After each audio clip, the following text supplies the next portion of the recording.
Howdy, it's a joy to get to talk about topology again. And a special joy because I get to talk more about ring theory and topology, which are very intimately related when you look into the field of algebraic geometry.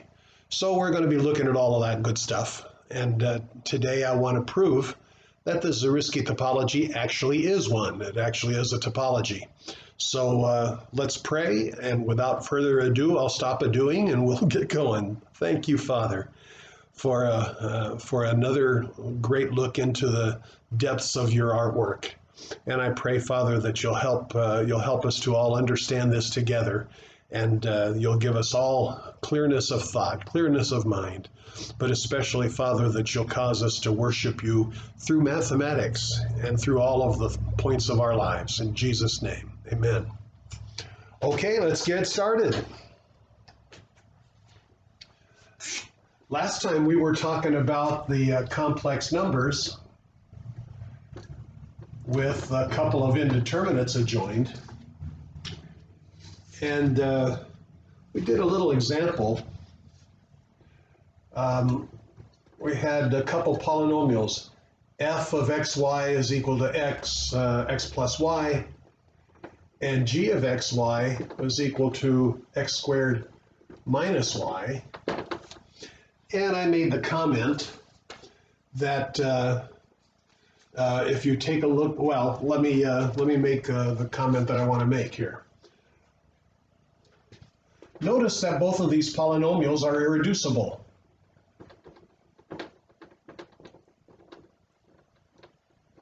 F and G are irreducible over the complex numbers. They're irreducible in C of xy. And you can probably see that pretty easily. I can't factor this into the product of two polynomials in C of xy unless one of them is just a field element and the other one is some multiple of x plus y. And this one I can't factor either. So each one of those is an irreducible polynomial. And so let's take a look at the ideal P in the ring R equals C of xy that is generated by these two polynomials. So P is equal to x plus y, x squared minus y. In other words, it's the ideal of the ring. We're calling this ring R. It's the ideal of R that is made up of multiples of either or both of those polynomials. So another way to think of this, so equivalently,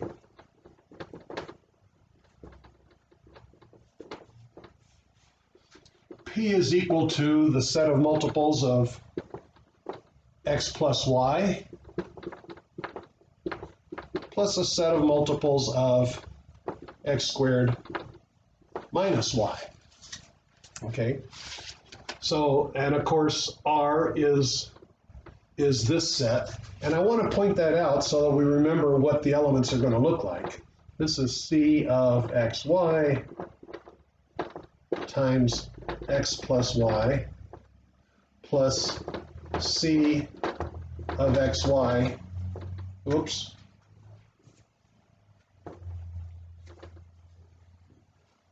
close brackets, times x squared minus y.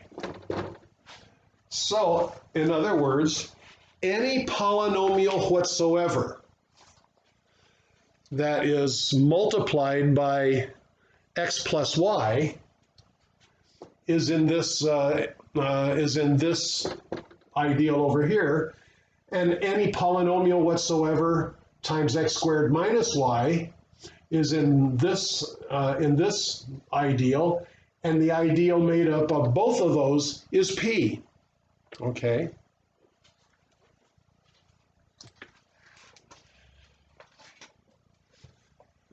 And notice that P is a prime ideal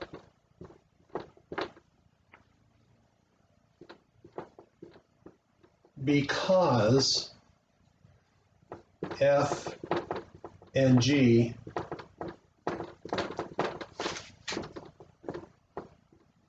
are irreducible. To see this,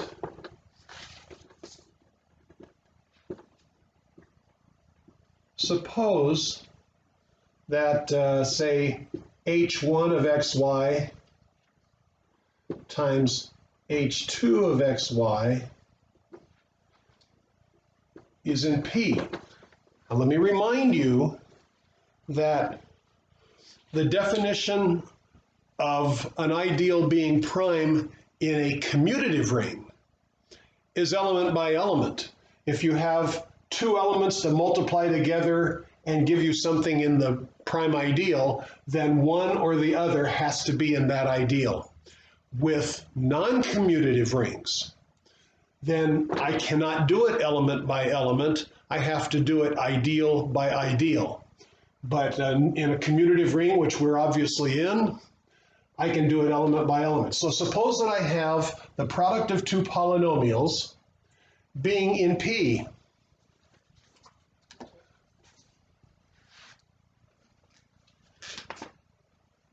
Then either h1 of xy is divisible by x plus y or x squared minus y, or the same is true for h2, or h2 of xy is divisible by one of these.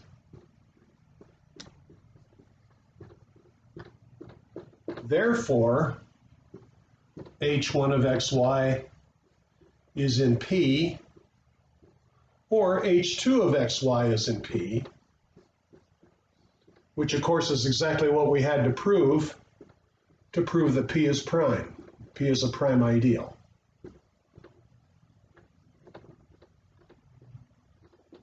So this stuff isn't terribly difficult if you just hang on to the definitions. And of course, you know me well, break everything down to the definition. Definition of a prime ideal in a commutative ring, definition of irreducible polynomials, that they can't be factored any smaller, and that concept of breaking everything down to the definitions is going to be absolutely huge in what follows.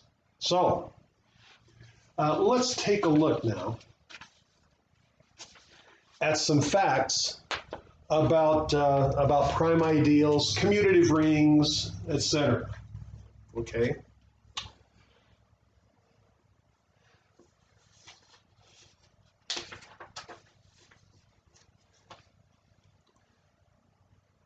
First of all, this is a theorem that's going to be useful occasionally. It might probably be useful in one of your. It will be useful in one of your homework assignments, I do believe.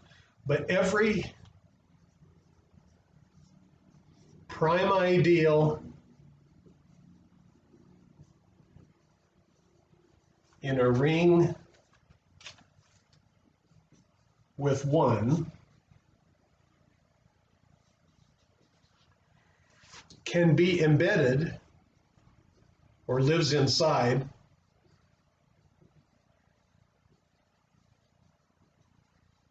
in a maximal ideal. Now remember what a maximal ideal is. A maximal ideal has the property that any ideal that contains it properly would have to be the whole ring.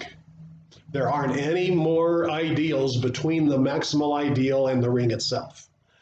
And every prime ideal can be embedded in a maximal ideal provided that you're in a ring with one. Notice that I didn't say commutative ring or non-commutative ring, it doesn't matter. Okay, but here's the argument. Proof.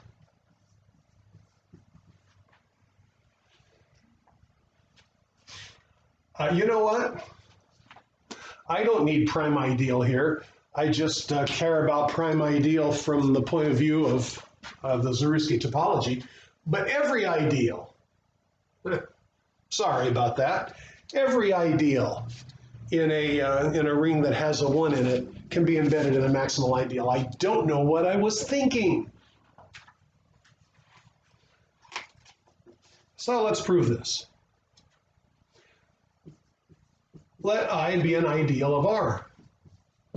And of course, what we want to do is we want to embed I in a maximal ideal. Consider script A to be the set of all ideals, capital A of R, such that 1 is not in A, and A contains our original ideal.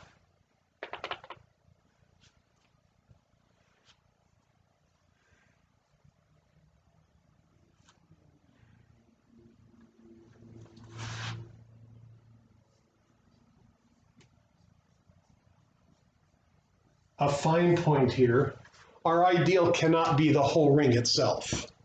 Okay, so by ideal, I mean the 0 ideal is okay, any of the other ideals are okay, but the whole ring is technically an ideal of itself, and obviously that cannot be embedded in a maximal ideal because the maximal ideal has to be the biggest one that where you can't fit anything between that and the ring itself. So obviously the ring cannot be embedded in a maximal ideal, but every other ideal can be if the ring has a 1. Okay, so I think I've got all that mess cleared up. Now let's see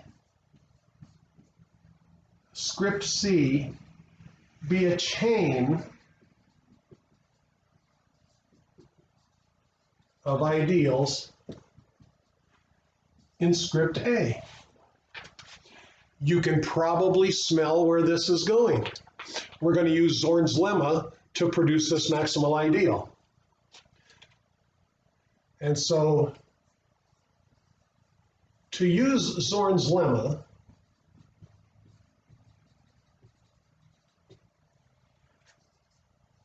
we need an upper bound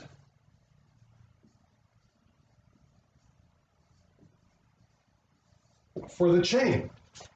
Okay, that's how Zorn's lemma goes. You first need an upper bound, and then Zorn's lemma says, okay, aha, we have maximal elements. And so that's where we're going.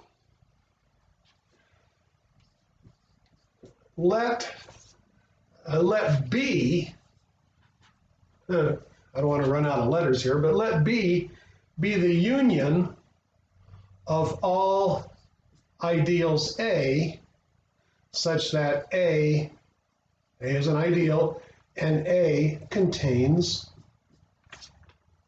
and A is actually, let's be specific, just that A is in the chain. That'll do it.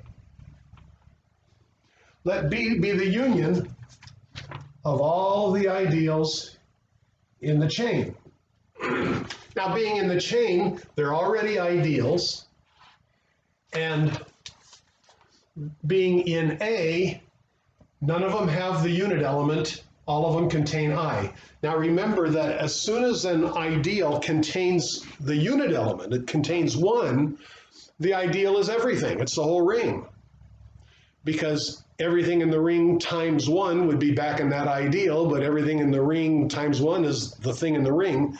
So having 1 not be in that ideal precludes it from being the entire ring.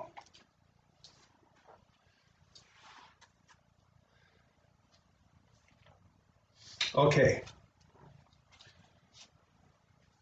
Some points now here. Clearly, B contains I. since every A and C contains I. Okay, if every one of these contains I in it, obviously if I take the union, throw them all into the pot, that's really going to contain the ideal. And also note that 1 is not an element of B, for if 1 were in B, then there would exist some A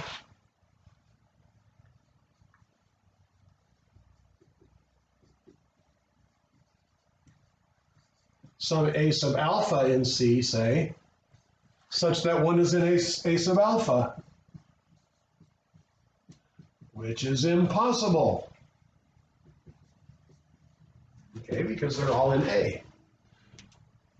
So 1 is not in B, B does contain I, so B satisfies these characteristics here. And now we want to see that this is actually an ideal. If it's an ideal, then it is an upper bound for the chain. So we must show that B is an ideal of R. Now you've been through this kind of argument before when we were looking for maximal ideals. Now we have a particular goal in mind, but it's the same process. To show that B is an R, we have to show that it's closed under subtraction. We have to show that it sucks in multiplication from the entire ring R. So let, say, B1 and B sub 2, little b1, little b sub 2, be elements of B. And we have to show that the difference of these two elements is in B. But since B1 is in B, B1 in B implies there exists A sub alpha 1, say, such that B1 is in A sub alpha 1,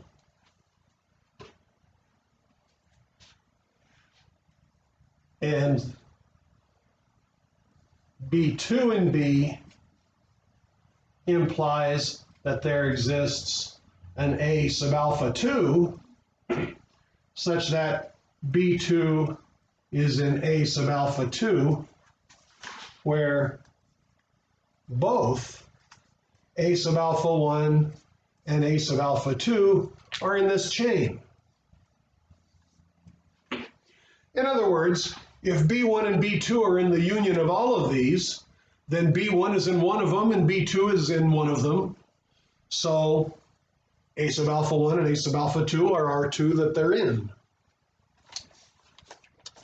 Pardon me ending that sentence with a preposition, but you know. Okay. Erasure time.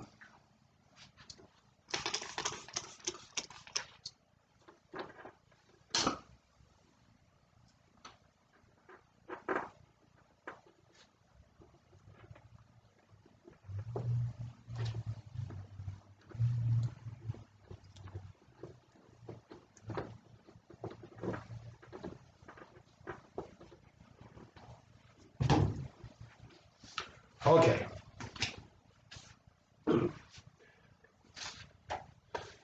Now, since C is a chain,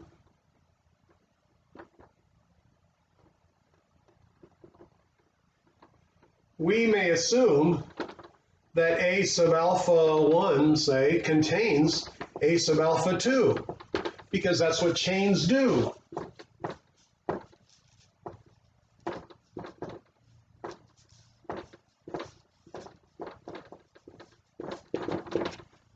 Okay, they telescope.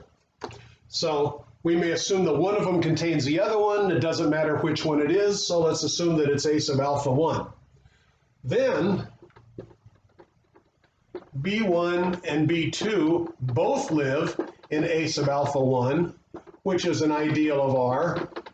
So B1 minus B2 is in A1 as required. And of course, A1 is a subset of B, so the difference is in B. All right. To show that a sucks-in multiplication is even easier, because let R be any element of the ring, and B be some element of B. Then B, once again, is in one of the A sub alphas. And I use just alpha for something else. Yeah, A sub alpha 0, say. Which is an ideal of R. So RB lives in that ideal. That lives inside B. And that's as required. Okay? So I've got all of the ingredients that I need to be able to use Zorn's lemma. I have a chain from this set A of all the ideals that contain I and don't have 1 in it. So I have a chain, I have an upper bound for the chain, and so by Zorn's lemma, I have a maximal element for A. Therefore, we Zornify by Zorn's lemma A has at least one maximal element.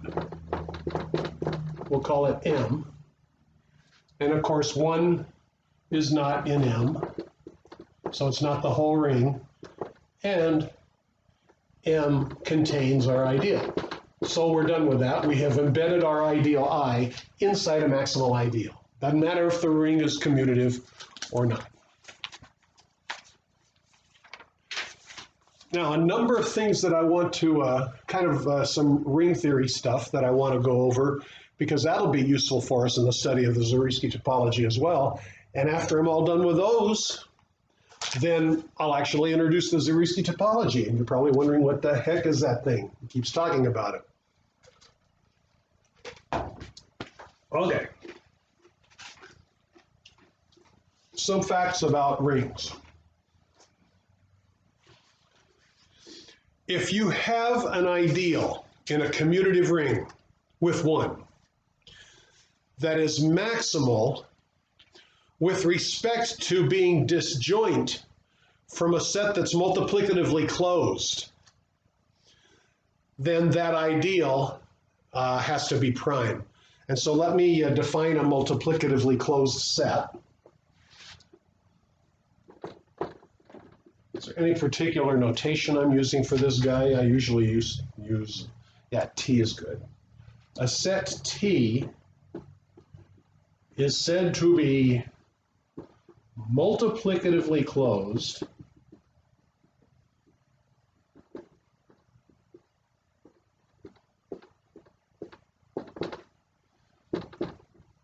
if, first of all, it contains 1, if 1 is in T, and if X and Y in T implies that their product is in T, hence the word multiplicatively closed. Okay, closed under multiplication, but I need the extra ingredient that 1 is an element of T. Now, so the idea is that the complement of this thing is going to have a prime ideal that gets built out of this thing, and let's see how that gets built.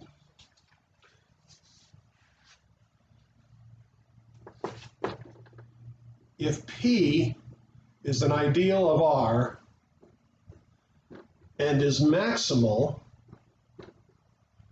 with respect to the property that P intersect T is empty,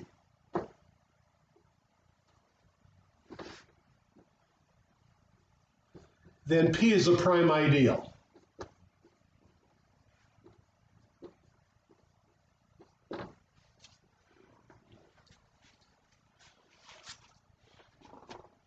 So if P intersects T is empty, obviously then the unit element cannot be in P, so I'm not worried about whether P is equal to the whole ring or not.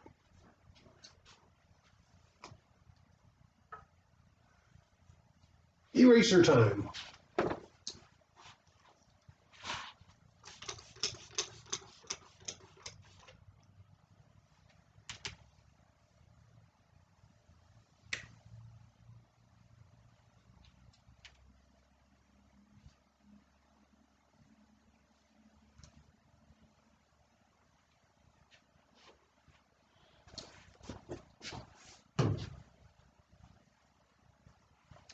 Okay.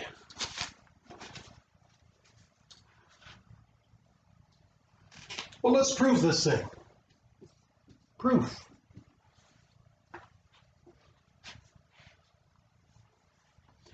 So let P be as described. Now, what do I mean by maximal with respect to missing this multiplicatively closed set? That means that any other ideal that strictly contains P must intersect T. So P is maximal with respect to missing T entirely, means that any bigger ideal doesn't miss T, so it intersects T. So P is maximal with respect to having a disjoint, an empty intersection with T, okay? I'm probably saying this stuff too much for you guys, but, bear with me.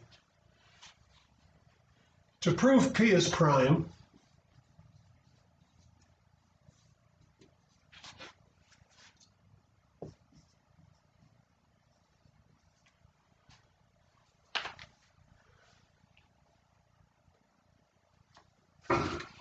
by the way, I think I mentioned, but I want to mention again, throughout this discussion, R is commutative.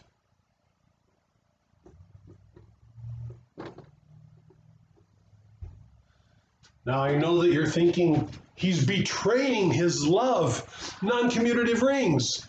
Yeah, a little bit, but for this theorem, we're assuming that R is a commutative ring. Okay.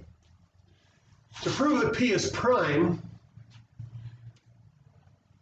we must show that, now we can do it element-wise, remember. If I have an element A times an element B that lives in P, that implies A is in P or B is in P. That's what I have to prove. Okay. Well, suppose that that's not true. Suppose A is not in P and B is not in P. Okay. Now, a typical trick in ring theory is that you pass to the quotient ring and you often get what you want. So we're going to go in the quotient ring here.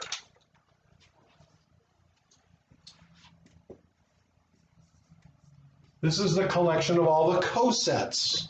So elements plus the ideal P. So P, this ideal, is 0 in this quotient ring. Now, since R is commutative, obviously R mod P is still commutative. And so in this ring R mod P, A bar equals A plus P, the coset, and B bar equals B plus C plus P, and A bar, B bar equals 0 bar because AB is in P, which is our new 0. Okay? AB is in P, so in R mod P, A bar, B bar is equal to 0, where A is the coset of little a of P, and B bar is the coset of little b plus P, okay? So,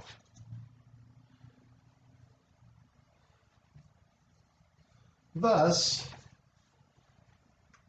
the ideal generated by A and P is equal to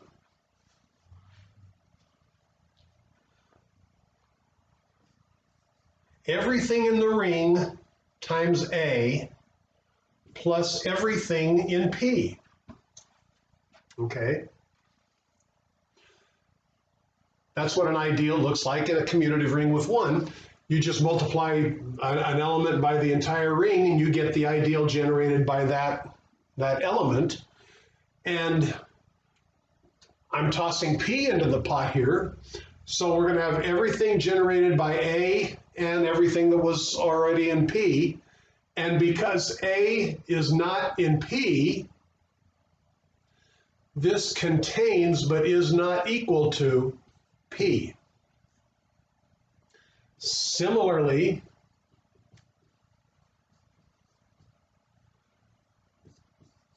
RB plus P contains and is not equal to P. Okay, so the same thing works for B.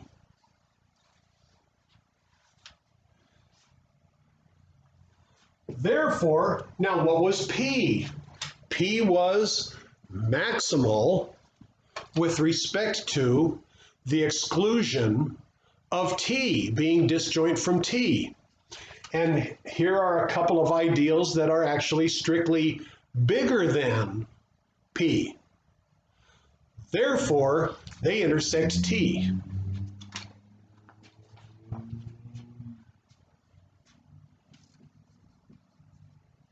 These ideals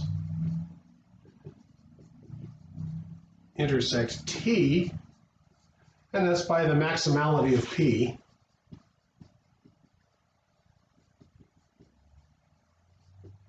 With respect to missing, being disjoint from T.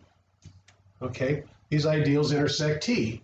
So let's take a couple of elements from those ideals. Let T1, say, be some element R1 times A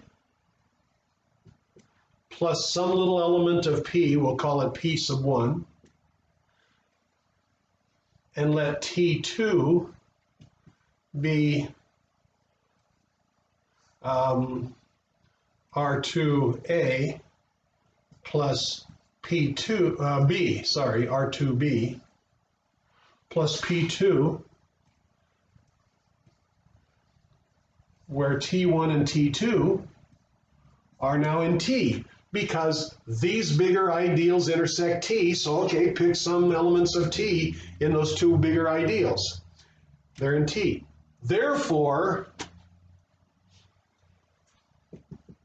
T1, T2 has to be in T because T is multiplicatively closed. But what's wrong with that? T1, T2 is equal to copy, copy, copy, copy, copy, copy, which is R1, R2, we're in the commutative ring, remember, times A times B plus P1 times something, who cares, but P1 times R2B plus R1 times P2A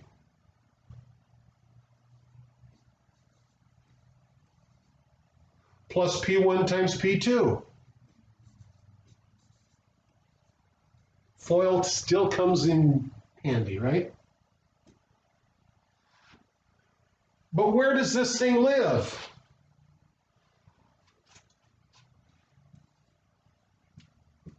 Well, let's see where it lives. AB is in P because of this assumption. We must show that A, B, and P implies that A is in P or B is in P. So A, B, and P implies that this whole term is in P. This term is in P because P1 is in P. This term is in P for the similar reason. This one's really in P. So T1, T2 is in P, intersect T, which is the empty set, which is a contradiction. Okay? So, P is a prime ideal.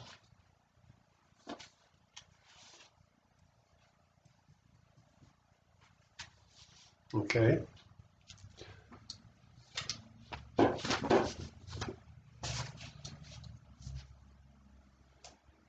Time for me to take an iced tea break. Let's press on. I hope you're having fun in here.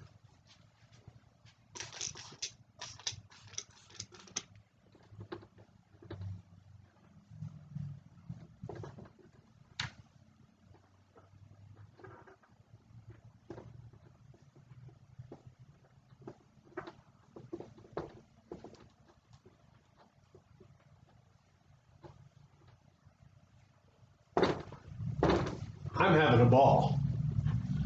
So,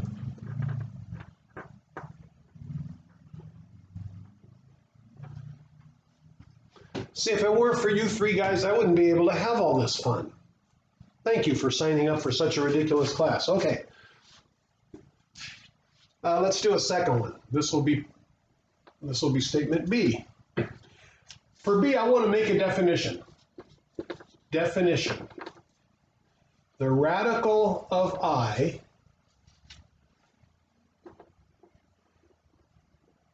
where I is an ideal of R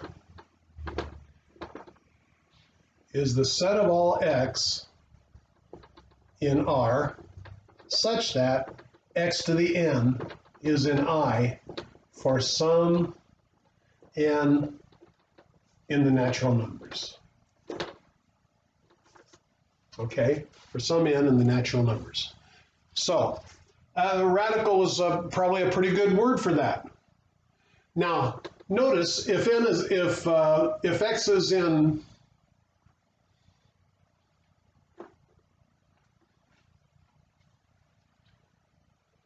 x is a ring element. If some power of x is in I, then x itself is in the radical of I. So this is called the radical of I. Now a word about radicals.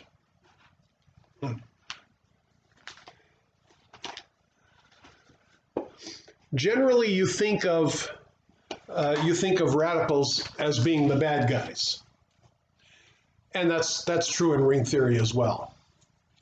But there are so many different kinds of radicals, especially in the non-commutative area. There's the Brown-McCoy radical, there's the Jacobson radical, there's the nil radical. There's lots of radicals, and it's not easy to keep them straight. So the only way you can keep them straight is by breaking everything down to the definition.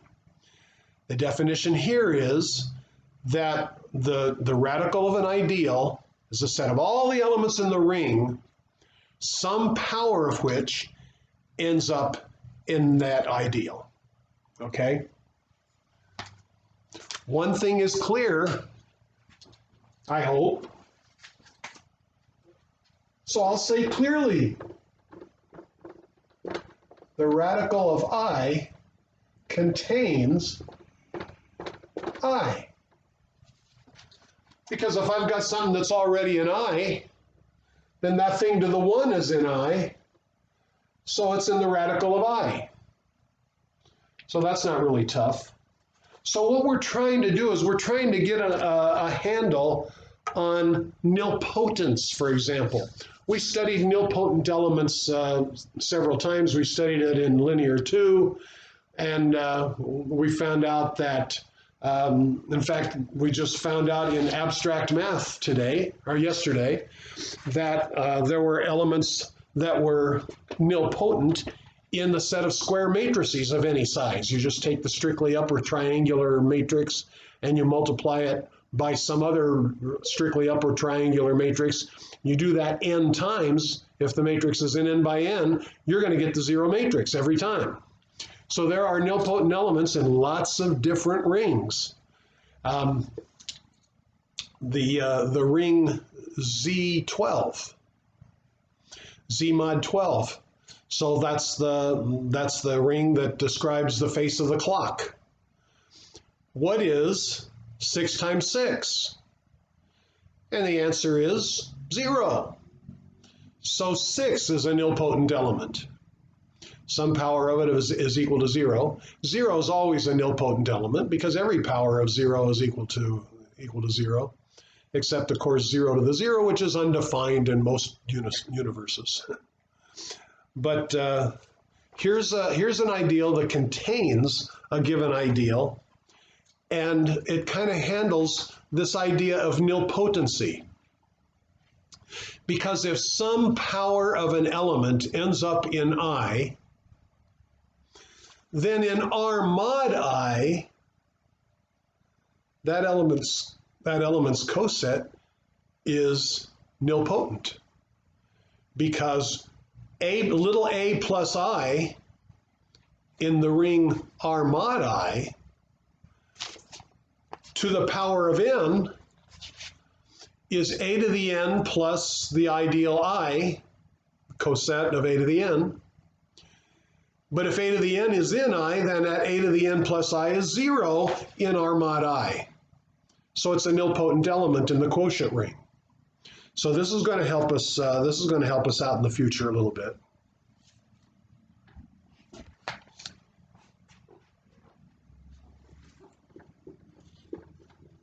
If R has non-zero nilpotent elements, like the n by n matrices and of many other rings, like Z12, if R has non-zero nilpotent elements, then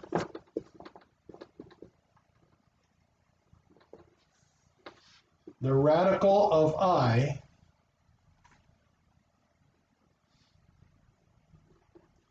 is not 0.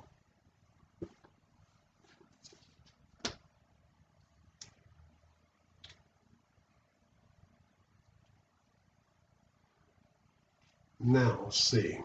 What's concerning me here?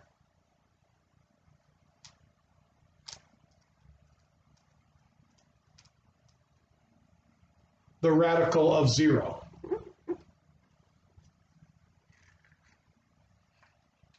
Ah!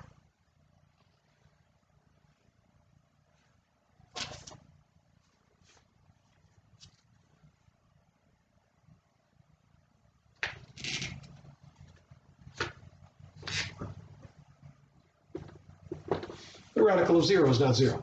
Because what's the radical of 0? It's a set of all of the elements, some power of which is 0. And if that's the case, then the radical of 0 is not 0. Okay.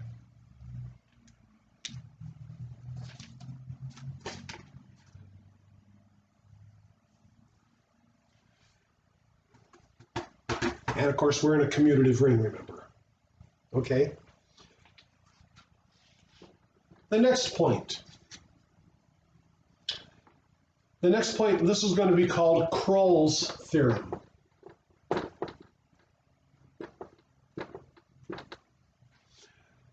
Kroll's theorem, Kroll is the one who is responsible. You may have heard the phrase Kroll dimension of a ring. We're going to be defining that in a few moments.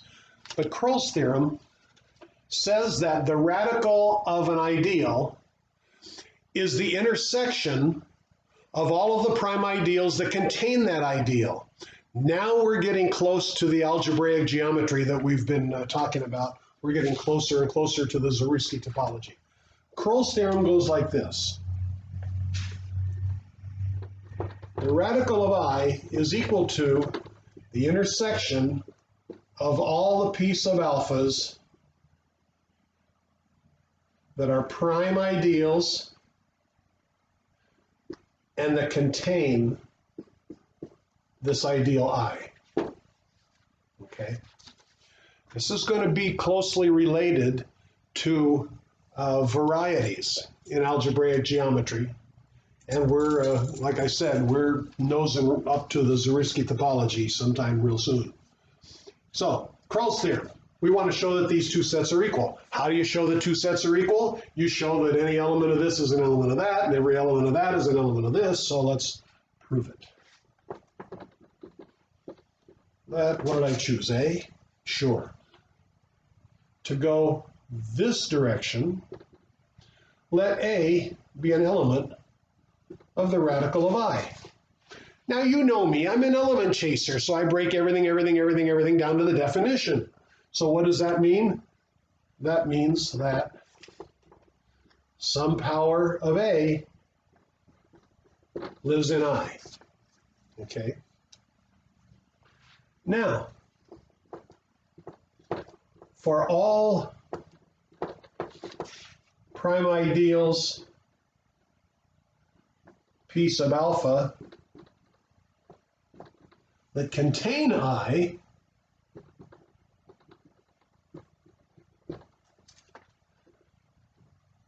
A to the n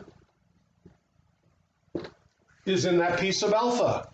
Every prime ideal that contains I, well, if it contains I, then it contains A sub n, because A sub n lives in I. But we're in a commutative ring. So if the product of a bunch of elements is in p sub alpha, then if I peel off one at a time, if this product is in p sub alpha, then one or the other is in p sub alpha. So A is in p sub alpha, or A to the n minus 1 is in p sub alpha. But since now I've gone down by 1, I can use induction. Therefore, A is in p sub alpha. Okay? What does that mean? This is for every prime ideal that contains I. So A is in every prime ideal that contains I. Therefore, A is in the intersection of those p sub alphas. So we've got that direction. And now it's time to erase one more time. Or maybe 3 more times.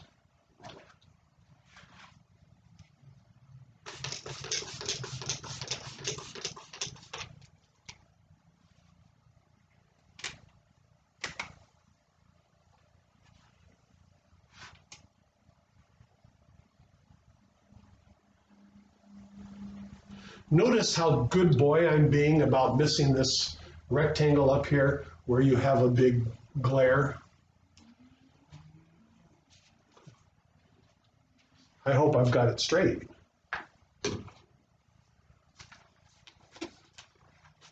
If not, enjoy the glare. Okay, let's go the other way. So, now, let A be an element of that intersection, the intersection of all the p sub alphas, so the p sub alpha is prime, and p sub alpha contains I. I now have to show that A is in the radical of I. Okay. For contradiction,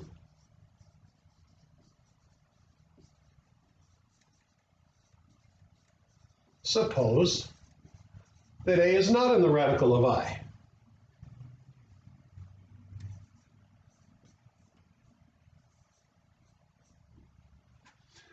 Now, what's the radical of I? We break everything down to its definition. The radical of I is a set of all the elements, some power of which is in I. And so no power of A is in I. Thus, A to the n fails to be an I, and that is for every natural number n. All of the a to the n's miss I because a is not in the radical of I. Okay? So, thus, the set 1 and a to the n for all n in n, if I call that set T, that is a multiplicatively closed set. I'll bet you wondered when I was going to use that.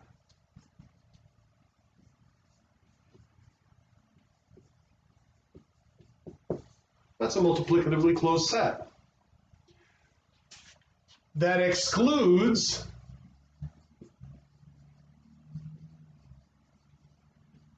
I. Okay? 1's obviously not in I, otherwise I would be the whole ring. A to the n is not an I for any n. There are no n's for which a to the n is in it. So this multiplicatively closed set excludes I. And why is it multiplicatively closed? Because if I take a to the 17th and I multiply by a to the 31st, I'm going to get a to the 48th, which is back in here. This thing is multiplicatively closed. Okay, and it excludes I. So, therefore, let P be an ideal maximal with respect to having empty intersection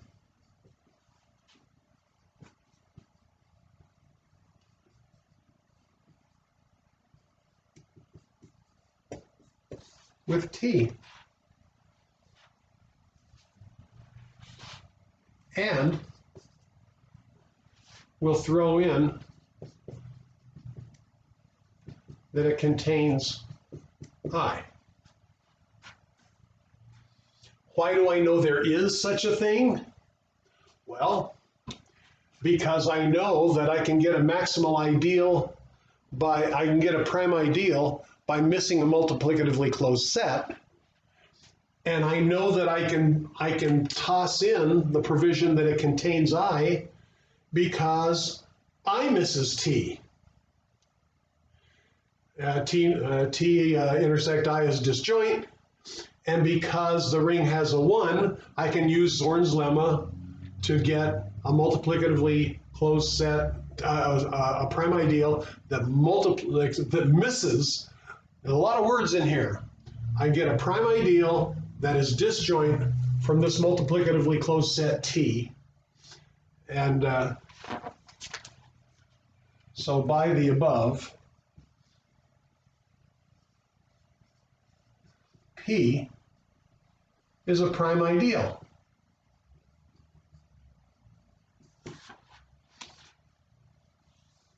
And P contains I. So, since A lives in all of the prime ideals that contain I, P must contain little a. Hence, little a is in P.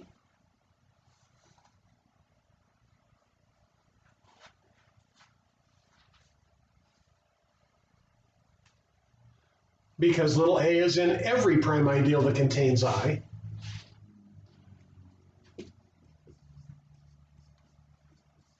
But this contradicts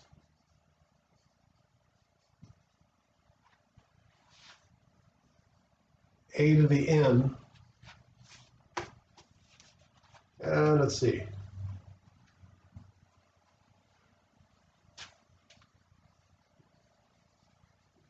Being an I, because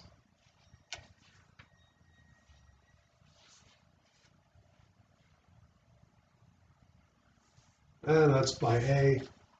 I just want to make sure. By the above, P is a prime ideal that contains I. A is in all of the prime ideals that contain I. So A is in P. Okay. That's not what it contradicts.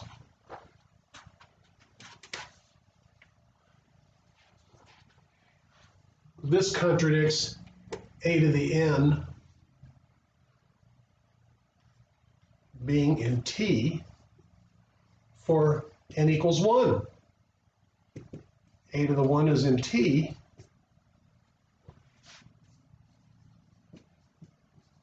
Can't happen. That's the problem. Okay, so that's my contradiction.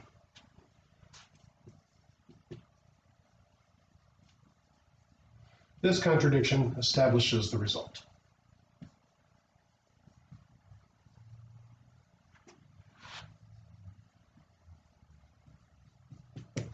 Okay, cool. And looks like I've still got a little bit of time, so let's press on. Since we've done Kroll's theorem, let's talk about Kroll dimension. Kroll dimension of a ring. Definition.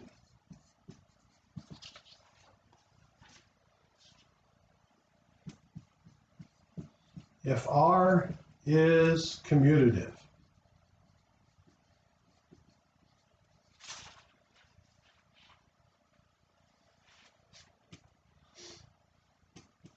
the Kroll, K-R-U-L-L, same guy, the Kroll dimension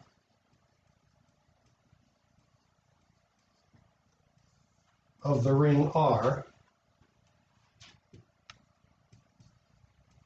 is the supremum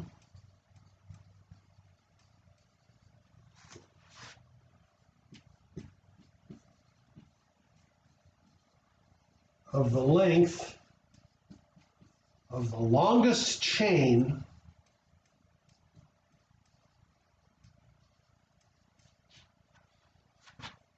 of prime ideals of the form P0 contains P1 contains P2 contains P sub n, which is, say, our ending point. Those are all prime ideals. This has Kroll dimension, and most people just abbreviate it dimension, has Kroll dimension n. Now notice that there are actually n plus 1, because to get the height, you need to have some starting point, okay? So the height of this is 1, the height of the next one is 2, even though this uses 2 prime ideals, the height of this extension here is 1. And so the longest chain having n elements, that gives you a dimension of n.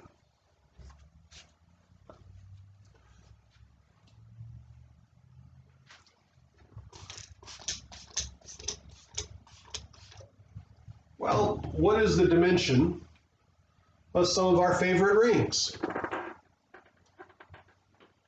Let's take a look.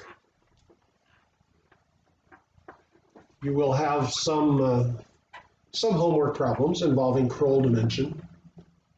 So I want to get you a little familiar with this concept.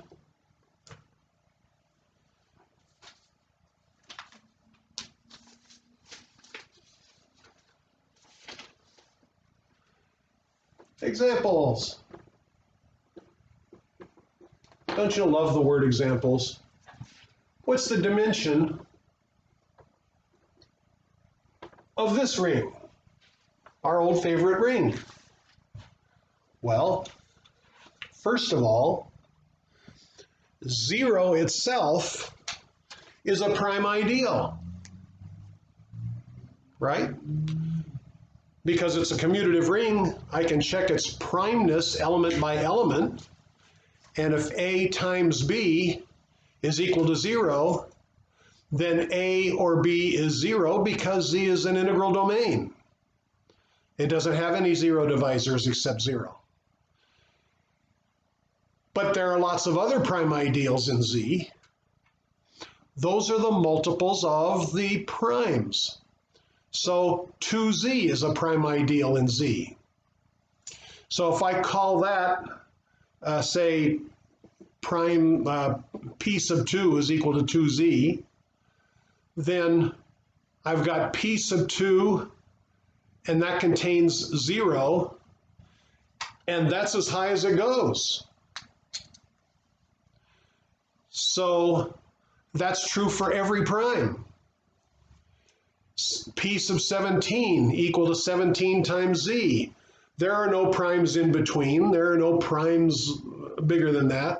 As a matter of fact, in Z, every non-zero prime ideal is a maximal ideal, because if I take Z mod P times Z, I get a field.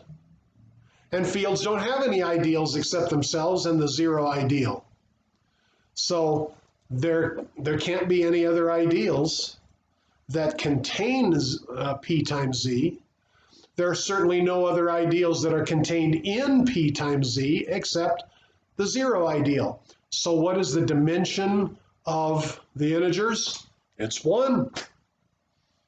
The only stacks going from 0 to the next prime ideal, that's all there is that one relationship. The Kroll dimension of the integers is 1.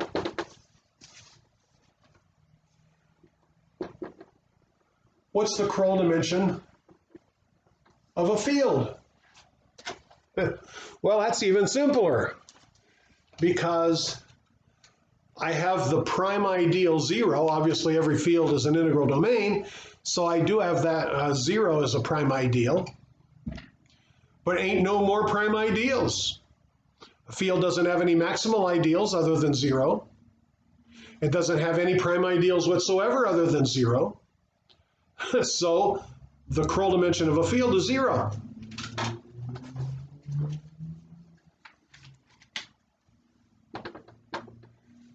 Now, a somewhat more interesting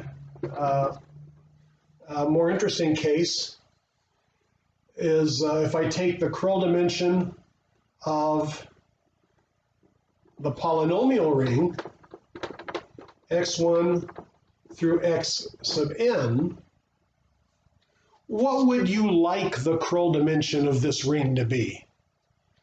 Wouldn't it be nice if the Kroll dimension of a field with n indeterminates was somehow miraculously n? Well, life is good.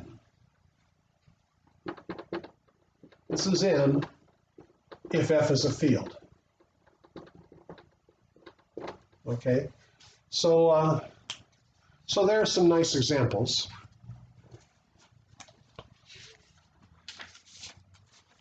And now I'm going to start doing the definitions that lead us to the Zariski topology. And that first definition is the definition of a variety. Okay? We talked about a variety before.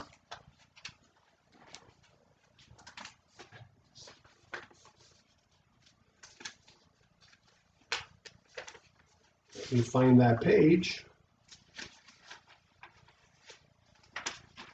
Well, anyway, V of I is the set of all prime ideals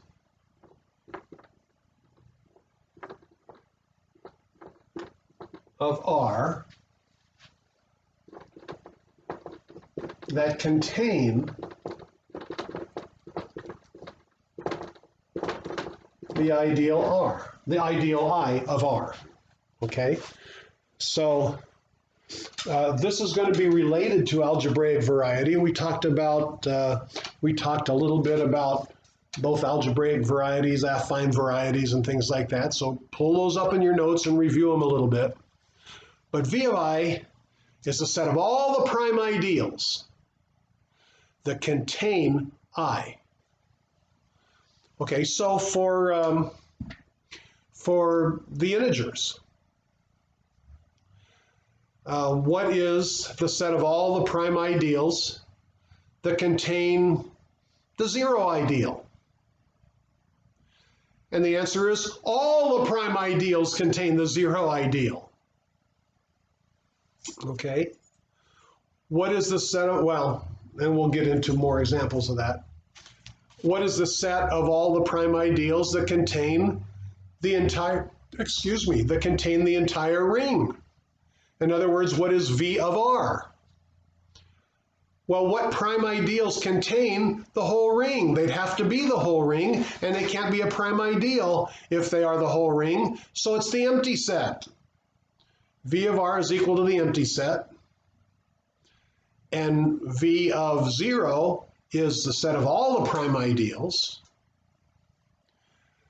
Does that sound a little bit like the beginnings of a topological space, where V of this little thing is everything, V of the entire ring is the empty set? Does that sound like it's leading to either the definition of closed sets or the definition of open sets? And the punchline is that these guys are the closed sets.